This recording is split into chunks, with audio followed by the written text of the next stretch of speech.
জ্বরের আগে হইল মাথা ব্যথা, আর ঝগড়ার আগে হইল তেরা তেরা কথা। তার মধ্যে মোটামুটি শাপলা সরকারের অনেক পরিচয় আমি জানি, মঞ্চের বিষয় আজকেও একটু আগের মতো ভাবটা শুরু করছে। আমি টাঙ্গাইল ডিস্ট্রিক্টের মানুষের কিছু গুণের কথা কইছি, এগুলার মধ্যে মোটামুটি কেমন জানি লাগছে আমার কাছে। কই আপনি ভয় পায়েন না, আমি তো আছি। আমি চিন্তা করছি নিচে বয়া এইটাই যে আমার তো একদিন মরণ হইবই। আমি যদি শাপলা সরকারের ওই দিনেরটার জন্য কোনোদিন বাইনা করে রাখতে পারি, তাহলে অন্তত আজরাইলটারে ফিরাইতে পারবো। হ্যাঁ, যত আছে ভয় না পাওয়ার জিনিস। হ্যাঁ, কোন রকমে একবার যদি খালি ঘোরাই দিতারে, তাইলে আবে কাউসার লাভ হয়ে যাবো আমার।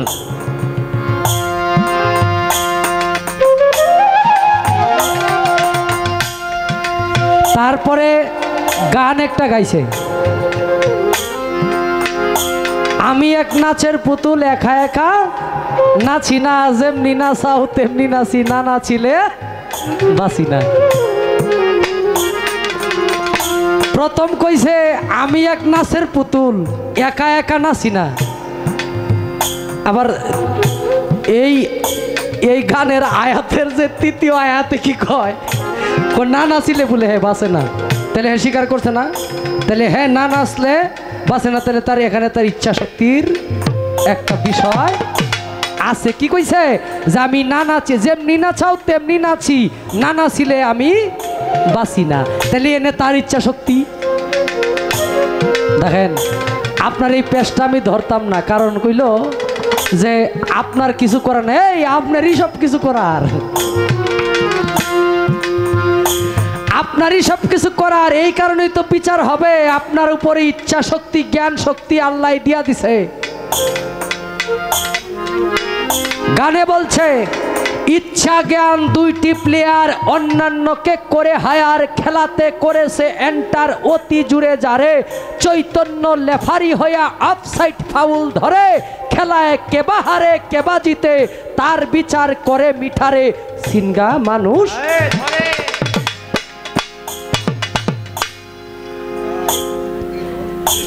তাইলে দেখা গেল ইচ্ছা শক্তি এবং জ্ঞান শক্তি এটা কিন্তু জানোয়ারের নাই, এটা মানুষের ভিতরে। লালন সাইজির একটি গানে বলছে 6 মাসের এক কন্যা ছিল, 9 মাসে তার গর্ভ হলো, 11 মাসে 3টি সন্তান, কোনটায় করবে ফকিরি, চাঁদের গায়ে চাঁদ লেগেছে, আমরা ভেবে করব কি। তাইলে এখানে 3টা সন্তান হলো বিবেক বুদ্ধি জ্ঞান, এই 3টার মধ্যে ফকিরিটা করে হইল জ্ঞানে। তাহলে ইচ্ছা শক্তি জ্ঞান শক্তি এটা আছে। এখন আপনার কথাটার উপরে ধরলাম যে এই কথা কই না মনছে যে আমি ইচ্ছাকৃত কোনো কিছু করি না। এই গানে যখন গানে আইছেন তখনও তো আপনি ফোন করে টাকা চাইছেন 50,000। হ্যাঁ, তখন কি আল্লাহ কিছু করাইছে? হ্যাঁ, উসিলা ছাড়া কোনো কিছু হয় না, মাধ্যম লাগে একটা জিনিস। আচ্ছা যাক, রাখলাম এটা। তার আগের কথাগুলো গুছাইলাম, পালায় প্রবেশ করি নাই। প্রশ্ন রাখছে একটা আমার কাছে, তুমি সৃষ্টির একজন, নাম ধরেছ 3 জন, তাই তোমাকে আমি চিনব কেমন করে? আব্দুল্লাহর পেশানিতে, মা আমেনার গর্বেতে প্রকাশিলে। তুমি সৃষ্টির একজন, নাম ধরেছ 3 জন, তাই তোমাকে আমি চিনব কেমন করে? এখন এই 3 জন নিয়ে তার একটু একটু সমস্যার মধ্যে আছে। ঋণ লইয়া তো আর হজ করাও চলে না, নির্বাচনও চলে না। আর ঋণগ্রস্ত মানুষ যদি মারা যায়, আত্মীয় স্বজন নিজের সন্তান লাশ সামনে রেখে কয় আমার বাবার কাছে পাওনা দাওনা যা আছে আমার কাছ থেকে নিবেন, আমার বাবার প্রতি দাবি রাখেন না, মরণও যায় না। তাইলে আমি কেমনে ঋণটা নিয়ে ফালাই প্রবেশ করি? দেখেন গানের অন্তরাগুলো হলো প্রেমের মাধ্যমে আকুতি মিনতি। আল্লাহ রসুল স্মরণ করে ডাকিতেছি আসরে দয়াল বলে ডাকি তোমারে। লাস্টের অন্তরায় বলছে মুর্শিদের রূপ ধরিয়া এই ঘরে ঘরে প্রেম বিলাইয়া কত মানুষকে তুই পাগল বানাইলে। সংক্ষেপে যদি আপনার কথার জবাব দেই,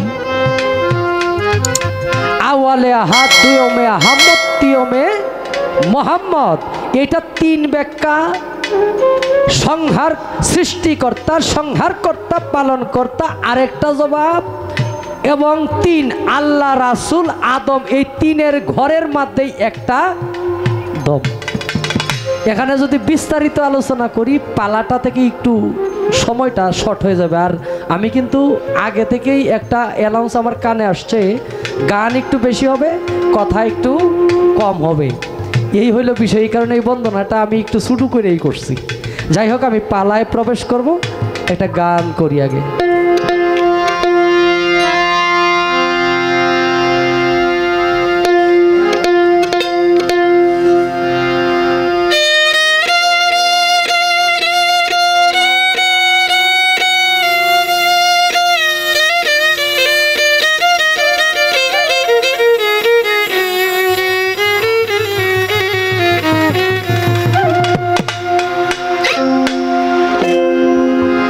या मौला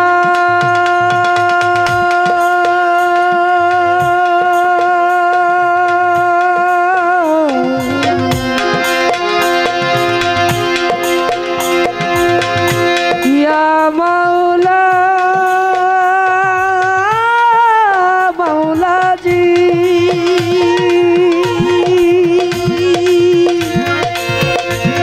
या मौला जी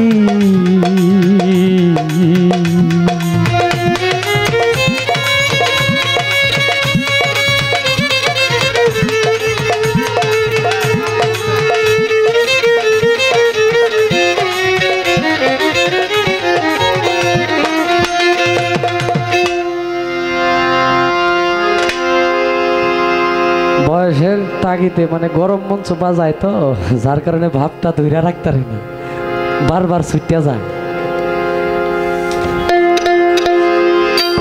ওরে নামাজ বেহেশতের ছবি,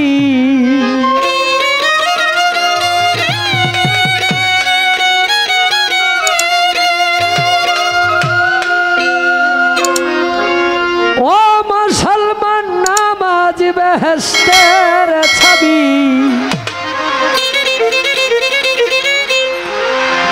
বলে গেছেন আমার জিনাকে সৃষ্টি না করলে 18,000 মাখলুকাত কুল কায়নাস আরশ কুরসি লহ কলম আমার আল্লাহ কোনো কিছু সৃষ্টি করতেন না।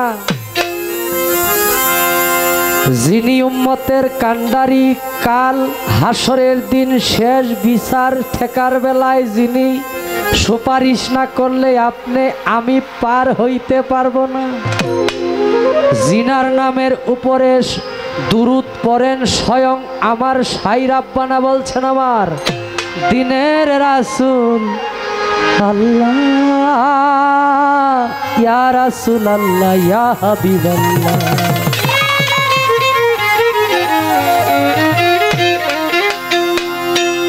সেই চাবি লাগাইলেই খুলবে বেহেশতের তালা, সেই চাবি লাগাইলেই খুলবে বেহেশতের তালা। নামাজ বেহেশতের ছবি, নামাজ বেহেশতের ছবি, বলছেন রাসূল আল্লাহ, সেই ছবি লাগাইলেই খুলবে বেহেশতের তালা, সেই ছবি লাগাইলেই খুলবে বেহেশতের তালা।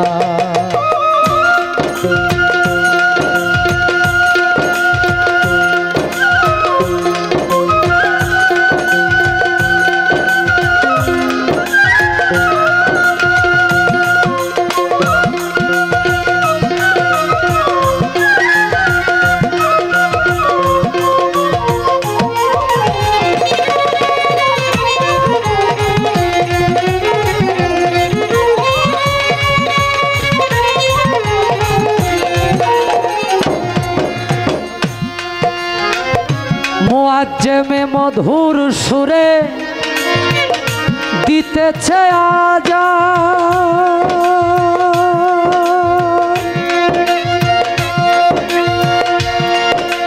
আল্লাহ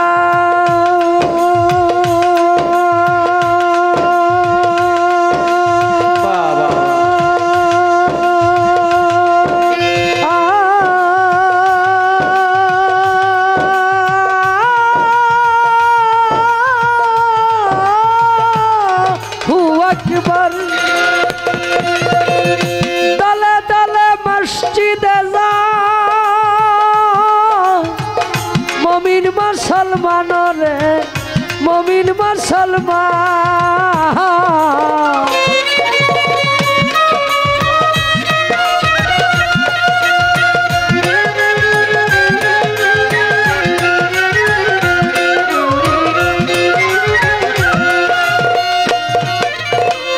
মুয়াজ্জেমে মধুর সুরে দিতেছে আজান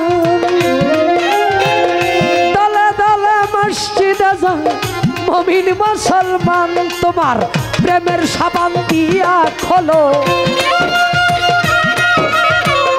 প্রেমের সাবান দিয়া খোলো অন্তরের ময়লা সেই ছাবিলা গাইলেই খুলবে বেহেশতের তালা সেই চাবিলা গাইলেই খুলবে বেহেশতের তালা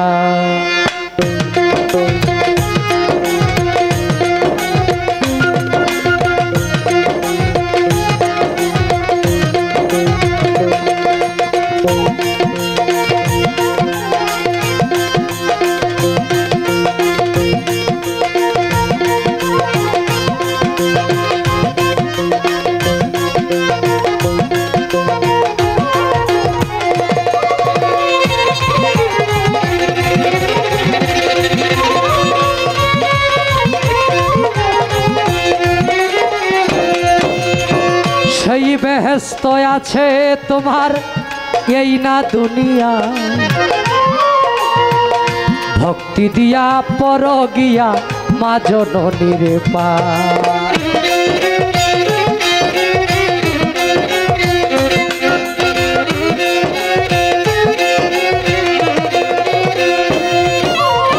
সেই বেহেশত আছে তোমার এই না দুনিয়া ভক্তি দিয়া পর গিয়া মা জননীর পায়ে রে মা জননীর পায়ে তোমার অঙ্গেতে মাখিয়া রাখো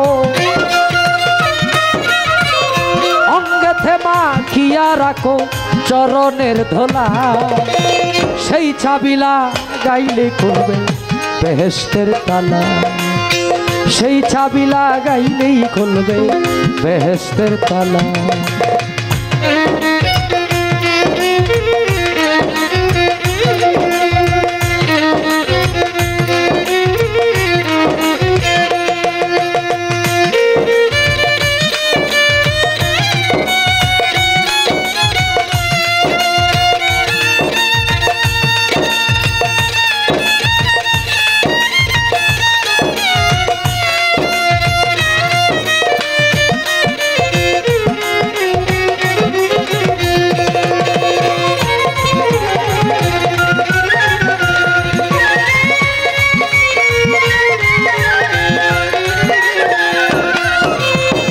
বেহেশত আছে বাধা কলেমা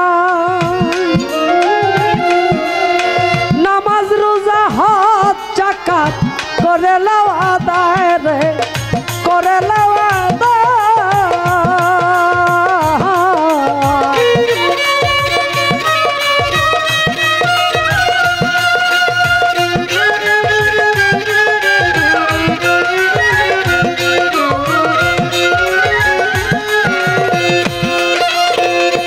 বেহেশত আছে তোমার লা ইলাহা ইল্লাল্লাহ মুহাম্মাদুর রাসূলুল্লাহ সাল্লাল্লাহু আলাইহি সাল্লাম বাদা কলেমায় নামাজ রোজা হজ যাকাত করে লাও আদায় তোমার অন্তরেতে ছাবি খোঁজো অন্তরেতে ছাবি খোঁজো বলছে সালাম পাগলা সেই চাবিলা গাইলে খুলবে বেহেশতের তালা, সেই চাবিলা গাইলেই খুলবে বেহেশতের তালা।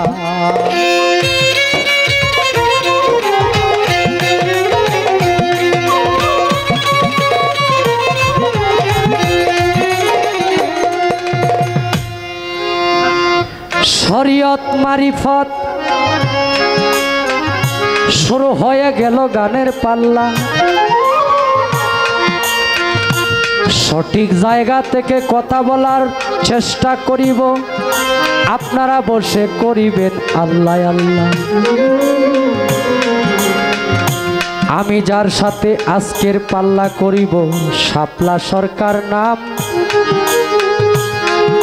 তারে দেইকা মনে হইল তার ভাবসাব ভালো, আজকে গাওয়ার তাকিবে খুব মান। আমি নয়ন শেখ শরীয়তের ভূমিকায় বলবো কিছু কথা, ভুল ত্রুটি হইতে পারে, কেউ শুনে মনে নিবেন না ব্যথা। নামাজ বেহেশতের চাবি, আবার ওই যে চাবি দিয়ে আপনার ঘরের তালা খুলেন, আবার ওই রকম না, কিন্তু চাবিটাকে উল্লেখ যদি এটার বিশ্লেষণ করা যায় তাহলে বোঝা গেল সাবান যেমন শরীরের ময়লা পরিষ্কার করে, নামাজ ঠিক তেমনি শরীর থেকে পাপ মোচন করে, ওটা ওই চাবি। আমার হুজুর পাক সাল্লাল্লাহু আলাইহি সাল্লাম বলছেন, কোন ব্যক্তির ঘরের সামনে যদি একটি পানির পুকুর থাকে, সেই ব্যক্তি যদি এই পানির পুকুরে দিনে 5 বার গোসল করে, তার শরীরে যেমন ময়লা থাকতে পারে না, একজন মুসলমান ব্যক্তি দিনে 5 ওয়াক্ত নামাজ পড়লে তার জীবনেও কোনো পাপ থাকতে পারে না। আমার নামাজের কিন্তু অনেক বেদ বিশ্লেষণ আছে, আমার প্রতিপক্ষর কথার উপরে ওই দিকে যাবো, তবে মারিফত তো গাইব।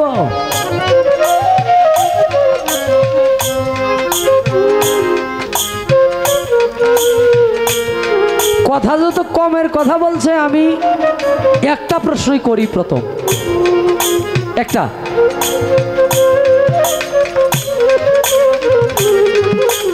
মারিফত কোথা থেকে উৎপত্তি, কে কারে দিল, এই সমস্ত বিষয় আপনারা মুখস্থ।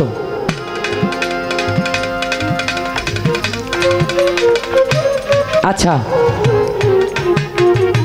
মারিফতের 4টা স্তরের বিষয় আপনি একটু বলবেন। 4টা একদার বা 4টা একলাস, এর ভিতরে 4টা স্তর হইল প্রথম, এরপরে একলাস একধার, এগুলার বিষয়বস্তু নিয়ে আরো প্রায় 6টা স্টেশনের বিশ্লেষণ আছে। তো আমি জানতে চাই আপনার কাছে, মারিফতের 4টা স্তর সম্বন্ধে আপনার কাছে আমার প্রথম প্রশ্ন, এই 4টা স্তরের ভাগ কি? 4টা স্তর যদি থেকে থাকে, 4টা স্তর 4 ধরনের ব্যক্তির জন্য তথা 4 ধরনের আল্লাহর ওলিদের জন্য 4টা স্তর নির্ধারণ করা, কোন স্তরে কোন শ্রেণীর ব্যক্তি থাকতে পারে, আপনার কাছে আমার জানার বিষয়। প্রশ্ন একটু বুঝবেন, মারিফতের 4টা স্তরের নাম কি, কোন স্তরে স্তর কাদের জন্য প্রযোজ্য, এই বিষয় নিয়ে একটু আলোচনা করবেন, তারপরে আর একটু গভীরে যাওয়ার চেষ্টা করব।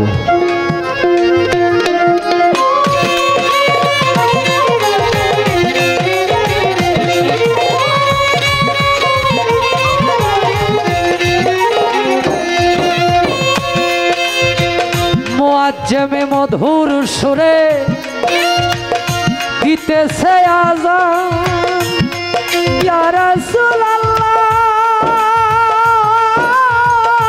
ইয়া হাবিবাল্লাহ। দলে দলে মসজিদে মুমিন মুসলমানরে মমিন মুসলমান তোমার প্রেমের সাবান দিয়া খোলো, প্রেমের সাবান দিয়া খোলো অন্তরের ময়লা, সেই চাবিলা গাইলেই খুলবে বেহেশতের তালা। মুসলমান সেই চাবিলা গাইলেই খুলবে বেহেশতের তালা। নামাজ বেহেশতের চাবি, নামাজ বেহেশতের চাবি বলছেন রাসূল আল্লাহ, সেই চাবিলা গাইলেই খুলবে বেহেশতের তালা। সেই চাবিলা গাইলেই খুলবে বেহেশতের তালা।